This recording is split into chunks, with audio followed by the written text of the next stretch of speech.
अस्सलाम वालेकुम। क्या हाल है आप लोगों के। आज एक फिर नए फ़्रॉक के साथ ट्यूटोरियल के साथ हाज़िर हुई हूँ। बच्ची के लिए एक फ़्रॉक बनाया है और छोटे छोटे टांके मैंने उठाए हैं। यकीनन आप लोगों को बहुत पसंद आएंगे। कोशिश कीजिएगा, फोकस कीजिएगा मेरे इसके ऊपर। और साथ के साथ मैं एक वाक़या भी सुनाती होती हूँ। आज का वाक़या कोशिश करूँगी कि मैं जल्दी सुना सकूँ। वाक़या थोड़ा सा लंबा हो जाएगा। अगर लंबा हो गया तो फिर मैं इंशाल्लाह अपनी अगली वीडियो पे आपको मुकम्मल करके सुनाऊँगी। वाक़या कुछ इस तरह है कि दीनू मस्जिद में दाखिल हुआ तो मौलवी साहब खुतबा दे रहे थे। वो चुपचाप सुनता रहा। मामूली पढ़ा लिखा था, कुछ समझ आया कुछ ना आया, लेकिन जब मौलवी साहब ने बताया कि हमें छोटी से छोटी नेकी को भी हकीर नहीं समझना चाहिए और कुछ ऐसे वाक़यात भी सुनाए जब किसी मामूली से अमल की बुनियाद पर अल्लाह ने बेहिसाब अजर दिया, तो उसने सोचा कि ये कोशिश तो मैं भी कर सकता हूँ। बस जनाब नमाज ख़त्म होते ही वो मौलवी साहब के पास पहुंचा और उनसे कोई आसान सी किताब मांगी जिस पर अमल करके वो भी सवाब कमा सकें। उन्होंने इसका शौक़ देखते हुए उसे एक इंतहाई आसान सी हदीस की किताब बातर्जुमा थमा दी। दिनों को नया मशगला मिल गया था। रोज़ खेती बाड़ी के काम से फारिग होकर किताब पकड़ता और हिज्जे करके पढ़ता। सर्दियों के दिन थे। उसकी बीवी बच्चे अपने मैके बराबर वाले गांव में गए हुए थे। उसने बाहर झांका, हर तरफ खामोशी थी। कभी कभी किसी चरिंद परिंद की आवाज़ सुनाई दे जाती और कोई इक्का दुक्का देहाती गुजरता नजर आ जाता। वो अपने बिस्तर पर बैठ गया और मौलवी साहब की दी हुई किताब निकाल कर पढ़ने लग गया। और हज़ूर पाक सल्लल्लाहु अलैहि वसल्लम की रवायत है कि क़यामत के दिन अल्लाह अज़्ज़ व जल एक शख्स से फरमाएंगे कि ऐ इब्ने आदम, मैं बीमार हुआ था, तूने मेरी इयादत नहीं की। दीनू चौंक पड़ा और हैरत के आलम में आगे बढ़ने लगा। ऐ इब्ने आदम, मैंने तुझसे खाना मांगा तो तुमने मुझे खाना नहीं खिलाया। दीनू मज़ीद परेशान हो गया। उसे पता ही नहीं था कि अल्लाह को भी ये सब चाहिए होता है। उसने अटक अटक कर आगे पढ़ना शुरू किया। ऐ इब्ने आदम, मैंने तुमसे पानी मांगा था तो तुमने मुझे पानी नहीं पिलाया।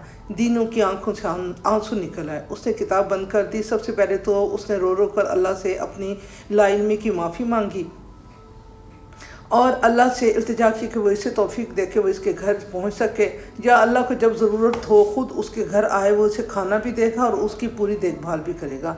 अगले दिन दीनू सुबह सवेरे उठ गया और जल्दी जल्दी घर साफ़ करने लगा। उसे बहुत उम्मीद थी कि अल्लाह ने उसकी इल्तिजा सुन ली होगी और वह ज़रूर उसके घर आकर उसे खिदमत का मौका देगा।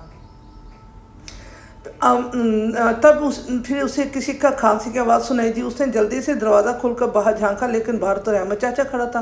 वो मोची था, पूरे गांव के जूते वही बनाता था।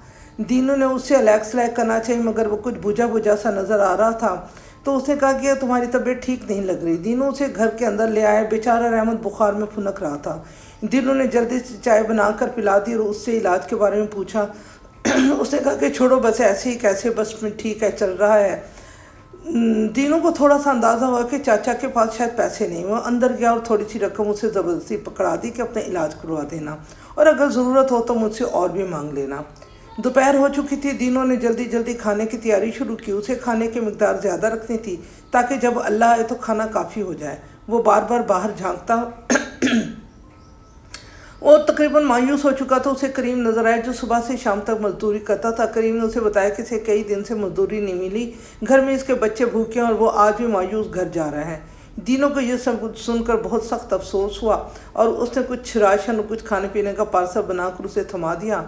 करीम से तशक्कर भरी नज़र देखता अपने घर की तरफ रवाना हो गया। दीनों को रहमत और करीम की मदद करके बहुत अच्छा लग रहा था, लेकिन अंदर ही अंदर वो कुछ उदास और मायूस भी था। पूरे दिन इंतज़ार के बाद भी अल्लाह उसे उसके घर नहीं आए तो वो बहुत ज़्यादा परेशान हो गया और बहुत ही उसने देखा कि भी अल्लाह मियाँ तो आए नहीं और अल्लाह मियाँ की मैं कैसे इबादत करता। उसने किताब में देखा और पढ़ा और देखा। मेरा वीडियो ख़त्म हो गई है और मैं आपसे इजाज़त चाहूँगी। अब बाकी आपको अगले उसमें सुनाऊँगी। अल्लाह हाफिज़।